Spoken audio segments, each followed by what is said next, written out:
আমি ভালো নেই।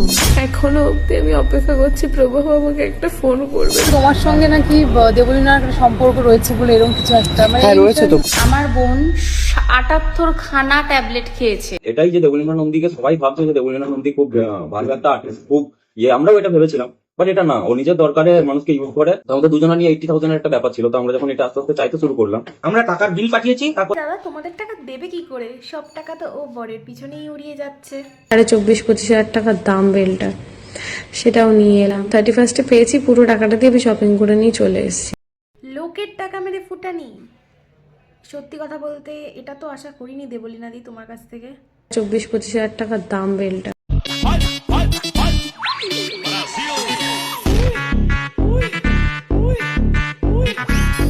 ঘটনাটা আমি তোমাদের প্রথম থেকে বলি।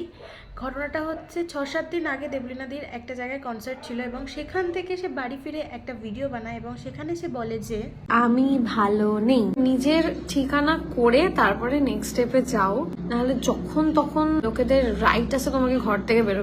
সো সে বেসিক্যালি বিবাহিত জীবনের কিছু ডিপ্রেশন এবং ফ্রাস্ট্রেশন মুহূর্ত লাইভে শেয়ার করে এবং সেই লাইভটা শেষ হয়ে যাওয়ার পর সে 78টা পিলকে নিজেকে শেষ করার চেষ্টা করে। এবং এই সব ঘটনা আমরা কোথা থেকে জানতে পারি? এই সব ঘটনা আমরা জানতে পারি হচ্ছে ঘন্টাখানেক সঙ্গে সায়কদার লাইভ থেকে। কেমন আছিস?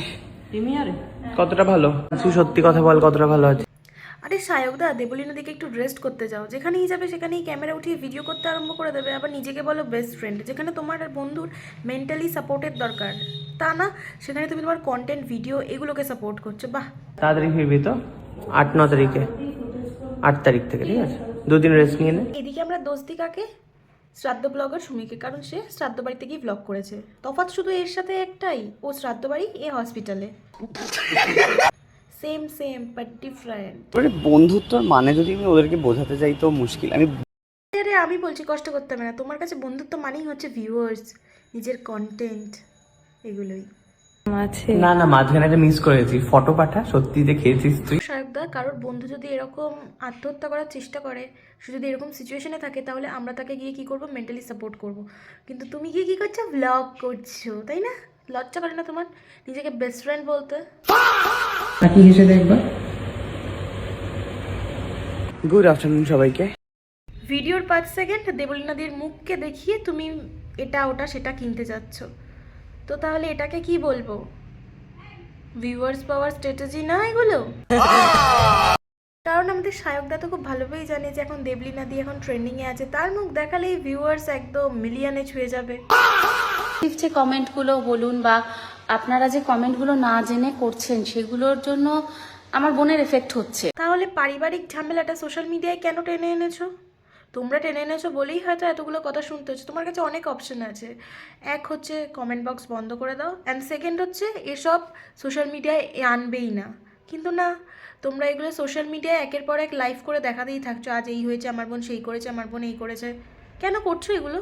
আবার এখন যদি কেউ কিছু বলে তো তখন এটা বলবে। আমাদের কাছে উইথ প্রুফ অনেক কিছু রয়েছে যেগুলো আমরা প্রমাণ করতে পারি। আমার বোন নির্যাতিত ছিল কিনা মানসিকভাবে, তো সেটা আমি প্রমাণ করতে পারবো। সত্যি তোমাদের কাছে সব প্রমাণ থাকে, তাহলে তোমরা আগে থেকে কেন কোনো স্টেপ নাওনি? কেনই বা দেবলীনাদি চুপ করেছিল? আমাদের কাছে উইথ প্রুফ অনেক কিছু রয়েছে যেগুলো আমরা প্রমাণ করতে পারি। তোমরা বা দেবলীনাদি যদি ফার্স্ট থেকে স্টেপ নিত, তাহলে হয়তো দেবলীনাদিকে আজ এই সুইসাইড অ্যাটেম্প্ট করতে হতো না। ঠিক বলেছো। তালি না দু হাতে বাজে, এক হাতে না। সমস্যাটা অন্য জায়গায় হয়ে যায় যখন প্রবাহ আমাকে একটু বেশি ভালোবাসে, আমাকে একটু বেশি প্রায়োরিটি দেয়। ওর মা না কে, ও কান ভরে না কেন এখনো এরকম মেন্টালিটির মানুষেরা বিলং করে। তা একটা বউকে একটা তার বর অবশ্যই ভালোবাসবে, সেখানে পাড়ার লোক বা মা বাবাড়িতে জলুরিটা কোথায় আসে? কোন পাকা ধানে সে তার মই দিয়েছে? আমি ভেবেছিলাম এই ছেলেটাকে আমি, প্রবাহ আমার সাথে থাকতে থাকতে হয়তো চেঞ্জ হয়ে যাবে। দেখো, এখানে টাকা পয়সা মেন না, মেন হচ্ছে ভালোবাসা। ভালোবাসা থাকলে একটা কুড়ে ঘরেও থাকা যায়, আর ভালোবাসা না থাকলে তুমি 5 তলার অট্টালিকা বাড়িতে থেকেও কোনো মজা পাবে না, কোনো সুখ পাবে না।